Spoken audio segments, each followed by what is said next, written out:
100 adhérents en 2011, 800 adhérents aujourd'hui, le collectif cycliste d'Indre-et-Loire a pris ses nouveaux quartiers impasse Nadeau et compte bien continuer, accentuer sa pression sur les pouvoirs publics pour le développement de la Petite Reine.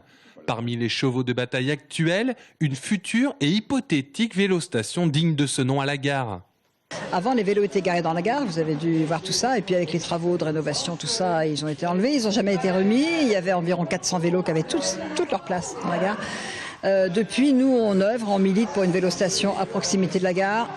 On sait qu'il y a des démarches en cours entre l'agglo, la ville et la SNCF.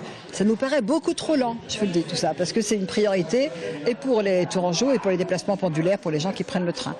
Pour la vélostation, l'attente risque de durer car la mairie reconnaît des problèmes de foncier, de construction et d'accessibilité, en particulier pour l'accès des secours. En revanche, la ville organise l'élaboration future d'une maison du vélo pour cyclistes et cyclotouristes.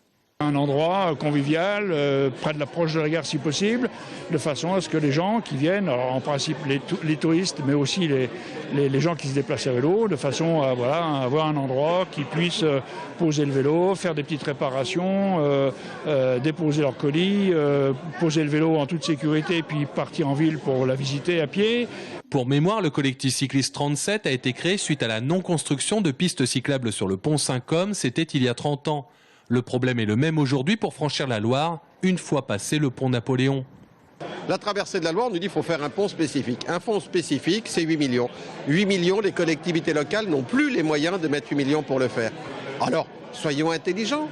Pourquoi est-ce qu'on n'accrocherait pas une passerelle sur le pont du périphérique? Une passerelle, vous savez, des poulies qu'on pourrait remonter si la Loire se met en crue, mais qu'on pourrait baisser au niveau des routes et faire en sorte que les gens puissent passer au quotidien. Alors peut-être qu'une fois tous les 10 ans, on pourrait plus passer 3-4 jours, mais c'est rien, mais ça coûterait bien moins cher.